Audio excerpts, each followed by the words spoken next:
sebuah perusahaan, di mana semua karyawannya berusia jauh lebih muda darinya. Lihat teman-teman magangnya, mereka semua membawa aneka gawai yang terbaru. Sedangkan dia hanya membawa tas kerja kunonya, yang berisi pena, buku tulis, jam meja, kalkulator sederhana dan kacamata baca. Dia juga mempunyai ponsel, tapi jelas, ponselnya sudah ketinggalan zaman. Dia sudah siap bekerja hari itu, tapi dia tidak bisa mengoperasikan laptop. Jadi dia tidak bisa berbuat apa-apa, karena bos wanita itu kurang suka padanya, dan ingin memindahkannya ke departemen lain. Tapi bos dan rekan-rekan lainnya belum tahu, bahwa kakek yang magang itu, ternyata adalah seorang eksekutif di perusahaannya dulu. Namanya Ben. Dulu dia bekerja di perusahaan ternama, dan menjabat sebagai wakil presiden selama 20 tahun. Setelah dia pensiun, dia pergi berlibur, berlatih tai chi di taman, sampai menghabiskan waktu untuk menonton film. Hari-harinya terasa biasa saja. Translation, believe me, I've tried everything. Sehingga dia ingin bekerja lagi. Setelah kematian istri tercintanya, membuat Ben merasakan kesepian dan hampa yang belum pernah dirasakannya. Sehingga untuk menghapus penderitaan itu, dia selalu pergi ke kafe dan berbincang dengan pengunjung lain.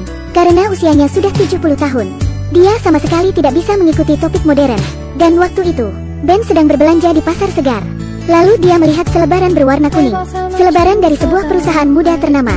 Dan perusahaan itu sedang merekrut pekerja magang senior. Hal itu menarik perhatian si Ben. Tentu saja, karena tidak ada pekerjaan lagi, Ben melamar ke perusahaan itu. Bagaimanapun, dia telah menjadi eksekutif selama lebih dari 20 tahun.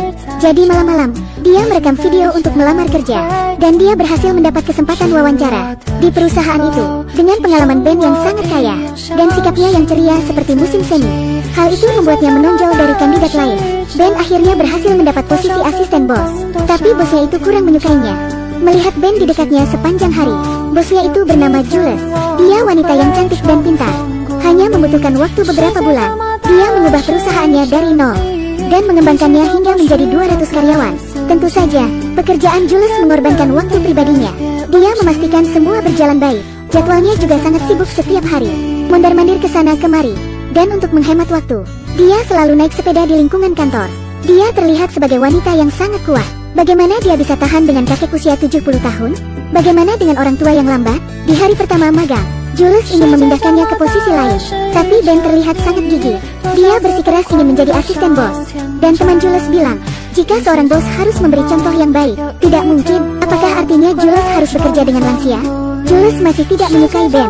Hari pertama magang, Ben sudah siap. Dia terbangun oleh alarm yang diaturnya, dan berangkat magang tepat waktu. Malamnya, dia menunggu Jules kerja lembur. Tapi Ben masih tidak diberi pekerjaan satupun. Dia tidak bisa terus-terusan begitu. Jadi Ben memutuskan untuk mengambil inisiatif. Dia membantu bagian logistik untuk mengantar barang, dan membantu departemen layanan pelanggan untuk memecahkan masalah. Lalu mencari inspirasi dengan departemen desain. Dengan pengalaman kerja dan pesonanya, hanya dalam beberapa hari saja, Ben sudah merebut hati banyak rekan kerja. Ketika ada rekannya yang putus cinta, dia mengajarkan cara mendekati gadis lain. Ketika ada rekannya tidak punya rumah, dia juga menerimanya di rumahnya, seperti layaknya lelaki paruh baya yang jadul. Ben sangat sopan dan antusias bekerja, dengan tetap menjaga jarak kenyamanan dengan rekan. Di suatu pagi di kantor, Ben sengaja tiba di kantor 1 jam lebih awal. Dia membersihkan meja yang awalnya sangat berantakan. Inisiatif Ben itu membuat Jules mulai menyukai Ben. Sejak pagi itu, Ben mendapatkan email pertamanya, dan mendapat tugas pertama dari koordinatornya, yaitu membantu Jules mencuci pakaiannya. Ketika Ben masuk ke ruang Jules, dia melihat Jules menangis. Karena perusahaan berkembang pesat, Jules merasa kewalahan mengaturnya. Perusahaan itu ingin mencari pimpinan lain untuk membantu Jules mengelola perusahaan. Ben yang melihat bosnya menangis, apa yang harus dilakukannya? Dari sikapnya, Ben sangat sopan selayaknya seorang pimpinan. Maaf. Ben menyela dengan lembut terlebih dahulu. Dia minta maaf ketika baru masuk ke ruang pertemuan itu, dan mengatakan dia akan mengambil baju Jules. Pekerjaannya harus diselesaikan. Ketika Ben sudah keluar, seorang rekan mencari tahu padanya, tapi Ben hanya tersenyum dan mengatakan bahwa dia tidak mendengar dengan jelas. Dia mengingatkan untuk tidak mempublikasikan itu, dan menyimpannya saja dalam hati. Lalu siangnya, Ben mendapat tugas kedua. Ia mengemudikan mobil Jules. Awalnya, Ben tak sengaja melihat dari jendela.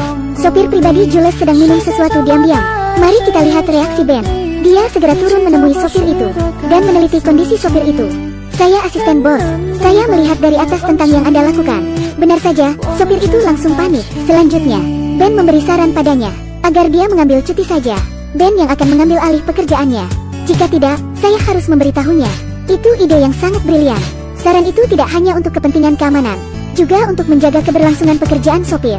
Ben bisa menjaga perasaan orang, dan Ben berhasil untuk mengemudikan mobil pribadi Jules.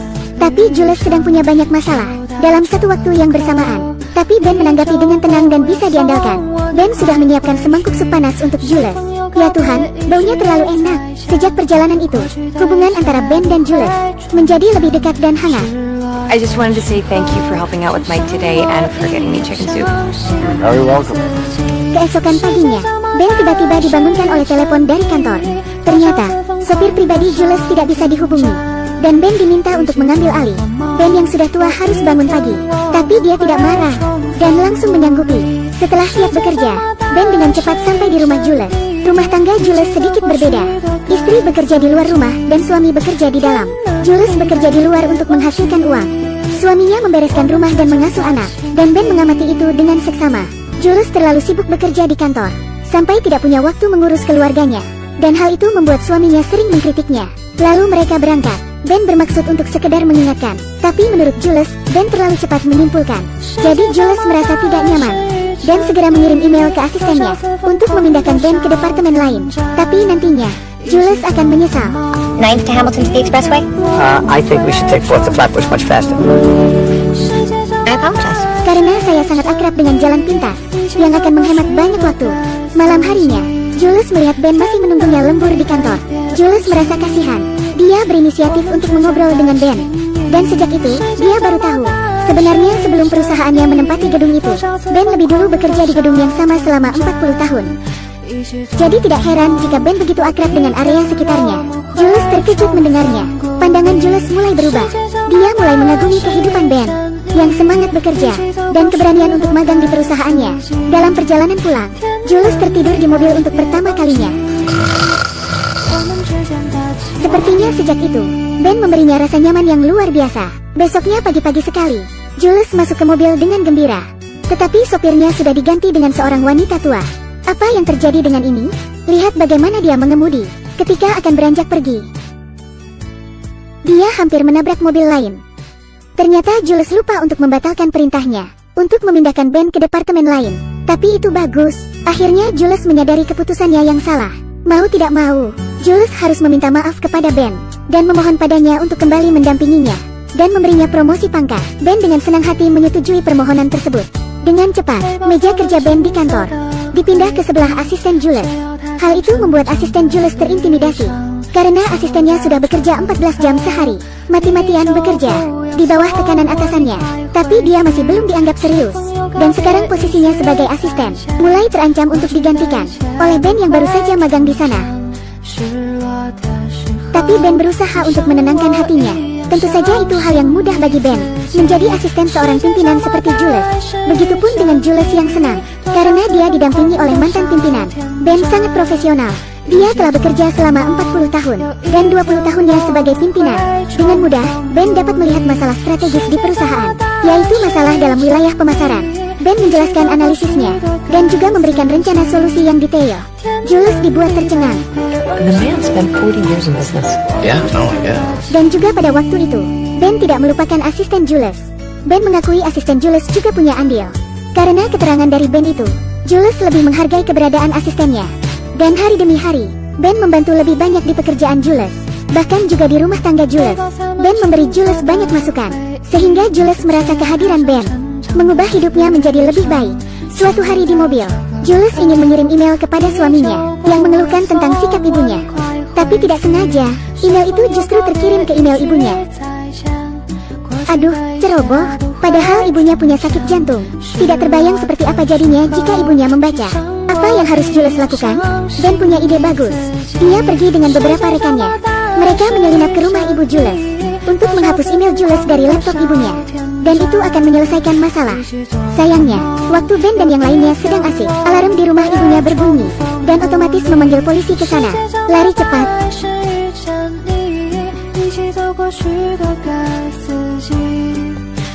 Ben dan yang lain bergegas pergi. Selangkah demi selangkah, Ben menjadi sahabat baik mereka, dan menjadi mentor hidup bagi Jules. Saat Jules mabuk dan sedang sedih, Ben sudah seperti orang tua bagi Jules. Jules benar-benar mengandalkannya. Suatu hari, Ben mencurigai suami Jules berselingkuh. Pernikahan Jules tampak bermasalah. Ada krisis yang tidak diceritakan Jules. Ben mulai gelisah karena hal itu, dan ingin segera membicarakannya dengan Jules. Tapi ketika melihat Jules sibuk, Ben tidak tega untuk mengacaukan harinya. Dan suatu hari, Jules membawa Ben pergi dalam rangka mencari pimpinan baru. Ketika mereka di pesawat, Jules melihat ada yang tidak beres dengan Ben. Lalu Jules bertanya apa yang terjadi pada Ben. Seketika, Ben menjadi panik. Ben berusaha untuk menjadikan suasana cair dan lebih santai bagi mereka. Karena perjalanan bisnis itu sangat penting, Ben tidak akan mengacaukan perasaan Jules. Ternyata, Ben tidak menyangka Jules malah menemuinya untuk mengobrol. Dan ternyata, Jules sebenarnya sudah tahu suaminya berselingkuh. Pernikahannya sudah di ujung tanduk. Jules sudah berusaha maksimal dalam karirnya, memberikan seluruh waktu dan tenaganya agar perusahaannya teratur dan berkembang. Tapi Jules lupa, dia juga mempunyai suami dan anak di rumah. Ketika Jules mengantarkan anaknya ke sekolah, dia diejek oleh ibu-ibu lain. Mereka bilang Jules bukan ibu yang baik. Ketika Jules minta ditemani suaminya dalam perjalanan bisnis, suaminya tidak bisa ikut karena ada pertemuan orang tua di sekolah. Jules wanita yang sangat tangguh di tempat kerjanya, tapi di dalam rumah tangganya penuh masalah. Selesai bercerita, Jules rapuh dan menangis. Dia tidak mau menanggung semuanya sendiri, sehingga dia akan berinisiatif mencari pimpinan baru di perusahaannya, yang mungkin bisa mengambil alih perusahaan barunya. Hal itu terasa cukup adil baginya, asalkan bisa ditukar dengan keharmonisan keluarganya. Ternyata, Jules sudah memperkirakan semua kemungkinan. Jules sudah membulatkan tekadnya. Ben yang mendengarnya hanya diam, tidak berani mengganggu keputusannya. Dan besoknya, wawancara dengan calon pimpinan berhasil. Jules sudah berniat merekrut calon pimpinan itu. Sebelum Jules mengeluarkan keputusan final, dia ingin mendengar pendapat dari Ben tentang keputusannya. Tapi tak disangka, kali itu Ben mengatakan apa yang ada di hatinya. To me, it's pretty simple. About the fit needs you, and if you don't mind me saying, you need it. Ternyata benar. Ben kurang setuju atas keputusan Jules merekrut pimpinan baru. Karena sudah melihat apa yang dilakukan Jules siang dan malam, Ben melihat bahwa Jules adalah pimpinan yang baik. Dia sangat bekerja keras dalam karirnya, mendedikasikan hidupnya untuk perusahaannya. You should feel nothing but great about what you've done. And I'd hate to see let anyone take that away from you. Kata-kata Ben di pagi itu sangat menohok hati sehingga menggoyahkan hati Jules. Lalu Jules kembali ke kantornya. Tiba-tiba, suaminya sudah ada di depannya. Jules dan suaminya saling mencurahkan isi hati, meluapkan perasaan yang selama ini dipendam.